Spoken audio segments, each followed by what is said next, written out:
Magandang hapon po sa inyo lahat. Magandang hapon po. Naparito ako upang magdala ng tabang hindi kapayapaan. Ano? So, sabi nga natin ay ang dala ni Jesus ay kapayapaan, pero ngayon sinasabi niya na hindi kapayapaan ang dala niya. Nais na ipapalit ni Jesus na itong kapayapaan na ito ay hindi kung tawagin natin ay yung kapayapaan nung kalimitan naging bahagi ng kanilang pagkilos na kung tawagin noon ay Pax Romana, ano? Yung Roman peace, ano? Kasi sakop sila ng Roman Empire, ano? Sila ay colony ng Roman Empire. Pag sinabi mong Pax Romana, may kapayapaan kasi sila yung malakas, ano?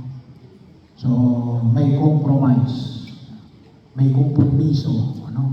Kasi kapag hindi ka makipagbati sa kanila, ay lulupigin kanila, ano? Susunugin kanila, ano? Ay titirisin kanila, ano? Yung uri ng kanyang kapayapaan ay kung tawagin natin, yung kapayapaan, ano yun? Yung shalom na kung tawagin natin, ano? Yung kapayapaan, hindi lamang panlabas, ngunit pati yung panloob, ano? Yung pamantayan na makita natin. Kaya nga, ito ay nagpapahayag ng alin, na yung pagsunod kay Jesus ay alin. Hindi pagsunod na kung saan ay i-compromise mo yung sarili mo, ano? Yung tawagin natin kapag kinukompromiso mo, ano? Half-half, hindi pwede, ano? Kinakailangan ay buo yung pagkilos. Kaya pinalalahanan niya yung kanyang mga alagad na alin, yung ibinigay na halimbawa rito alin, ang sino mang magmahal ng higit sa kanyang ama o sa ina, no? Sa kanyang anak na lalaki o sa anak na babae na higit sa akin ay hindi karapat-dapat sa akin. Napakabigat mo, no? Bahagi mo noon, uunahin mo sa Jesus, no? Uunahin mo ang Diyos sa lahat, no? Bahagi mo yun. Alam niyo, may isang sektor ng lipunan na ganito yung kaisipan, kaya hindi Diyos yung kanilang una. Ano yun? Yung iba yung Estado, no? Kaya yung communist country, no? Kapag kinabi mong komunista ka, anong dapat mauna? Estado, no? Hindi yung magulang mo, hindi yung anak mo, no? Pero ito, paalala sa ating Ellen, ang Diyos na dapat na mauna. Hindi pwede kompromiso. Kaya nga sabi na natin ni Alin, yung paanyaya na kung tutusin mo ay yung pagmamahal sa Diyos ng higit sa lahat. Uunahin ang Diyos. Hindi pwedeng kasama mong minamahal ang Diyos. Ano? Kaya lang, lagak, panghuli. Ito hindi, no? Kinakailangan na yun na uuna ang Diyos. Kaya din mo, bahagi din naman ng pagkilos na kung saan yun ang ginawa. No? Hindi mo madali. No? Hindi mo madali. Sapagkat paanyaya ay pinapamanig sa atin ng buong may kapal, no? Na pinagtitibay sa pagtugon sa panawagan, no? Kahit na ho ng panahon ng ating Panginoon sa Kristo hanggang sa ngayon, no? Ay malaki yung hamon na ibinibigay sa mga alagana ng sino mang sumusunod kay Jesus. Ano? Kaya ito ay pinaalala rin sa atin, ano? Yung mahal na Birhen ng Fatima. Ano? So, saan nagpakita ang mahal na Birhen ng Fatima? Portugal. Nasaan yung Portugal? Anong katabi ng Portugal? Spain. Ano? So, bahagi yun. Kailan unang nagpakita?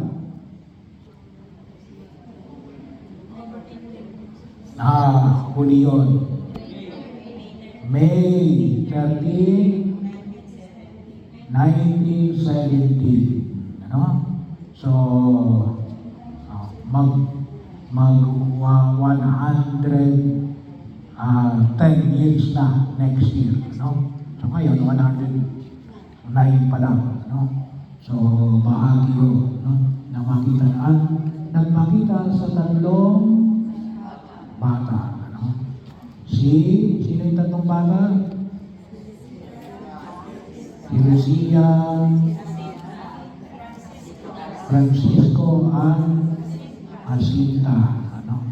So, bahagi yun. Ano? Ang paanyaya ay tatlo rin, generally. Ano ito? Panalangin. Ano? Bahagi yun. Palagi tayo manalangin. Hindi ba pwede sabihin na iniibig ko ang Diyos pagkatapos hindi tayo nagdarasal. Ano? Bahagi yun. Kaya patuloy tayo manalangin. At ang bili ng mahal na beren ng Fatima Allen, lalo-lalo na magdasal araw-araw ng Santo Rosario. Ano? So, makapagnilay tayo. Ano?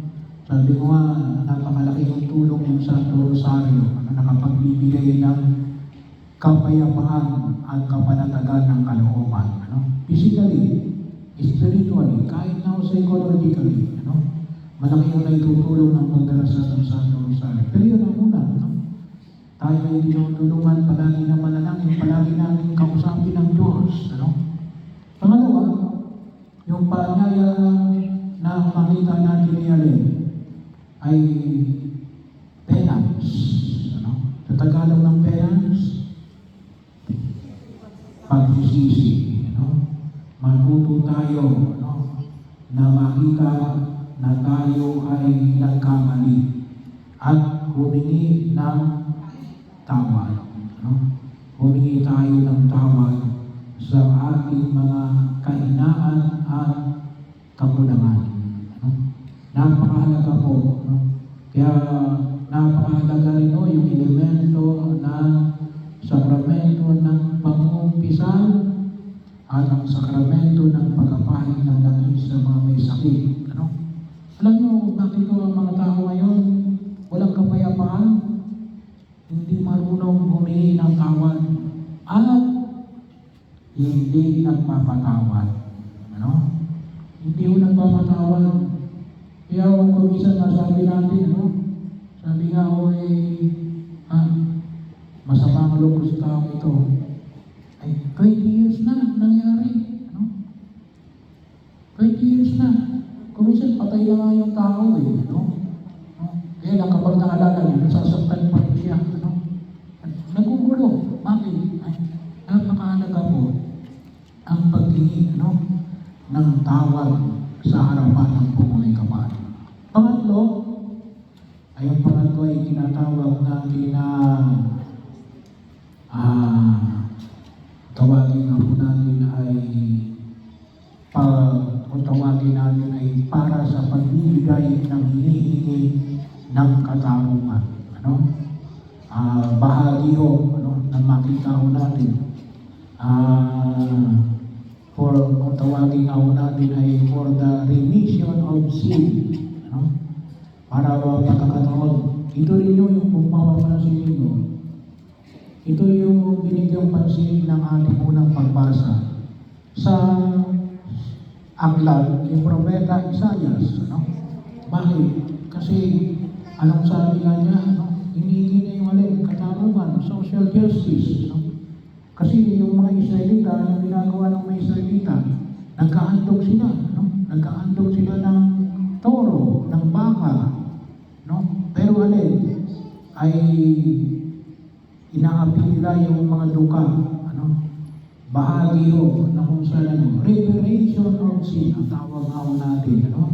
Pero ang tawag ko doon ay pagbibigay ng hinihingi ng katarungan. Napakalaga ho yun. Ang luma natin tawag doon, kailan kayong gamitin yung lumang tawag natin? Kasi inaatake yun ng mga protestante. Ano yung lumang tawag natin? Pagbabayad puri.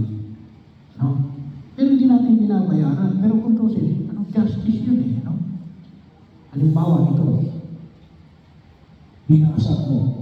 Ano gagawin mo? Pasensya na po, sister, nabasag ko, sorry. No? Kulang yun. Ano gagawin mo? Kapalitan mo. Reparation yun. You have to repair. Hindi sapat na sorry lang. No? Kaya yun yung purgatorio, yung purgatorio sin. Yun ang purgatorio. Yung hindi mo nabayaran, dito sa daigdig na ito, doon mo babayaran sa purgatorio. Mas mabigat yun. Ano? Huwag mo na padaanin sa purgatorio. Ano? Dito pa lang sa lupa, ano? Ay bigay na natin. Yun ang ibig sabihin ng alin. Reparation, ano? Ay kumisa nyo kasi ay nawala sa atin yung idea na yan ng purgatorio, no? Ay akala natin pag umiilang tayo ng sorry, okay na. Hindi, no? Binibigyan pansin niya ng mahal na Birhen ng Fatima, ano? Bahagi yun. Kaya kung yung makikita, ano? Yun ay isang ipinakita rin doon sa tatlong bata, ano? Pinakita sa kanila yung rin, purgatorio. Bakit? A need for reparation of sin. In plain word, ano yun? Katarungan. Ano? Katarungan. At sa banal na kasulatan, halimbawa ko, ito, nabasa mo ito. Anong ibabalik mo? Ganito rin. Ilang beses? Ilang ganito? Hindi. Hindi. No. Sa lumang tipan, 3 beses. Sa bagong tipan, 4 na beses. No? So, kung makita natin kay Zacarias, no? So, bahagi yun. Hindi to say price, no? Ang tawag na natin doon ay sa lumang na tawagan ay Damios Servicio. No? Yun yung sa banal na kasulatan, hindi ko aking galing yun, ha? Yun yung mula sa banal na kasulatan, sa lumang tipan at sa bagong tipan. Yung bahagi mo, no? Na kung saan yung makita mo natin. Kaya, ipanalangin natin, ano? Siguro kung naiintindihan natin yun, siguro wala siguro mangungura ko. Ano? Bakit? Yung 1 milyon mo, ibabalik ko ng 4 na milyon. Napakabigat nun. Ano? So, bahagi mo yun. Pero ito yung pahayag na pinapahayag ng buong may kapal. Ano? Kaya, anong sabi niya rito? Ano? Ang sabi niya ay, ang dala ko'y tabak. Ibig sabihin, mayroon kong pagkahati, no? Yung para sa Diyos o para sa buhay ng makamundo na ito. Hindi pwede magsama, no? At tayo tinatawagan ng pumikaw. Natawa sa tulong ng mahal na Birhen ng Fatima ay lalo natin mapagtibay ang ating pananalig sa ating Panginoong Hesus Kristo.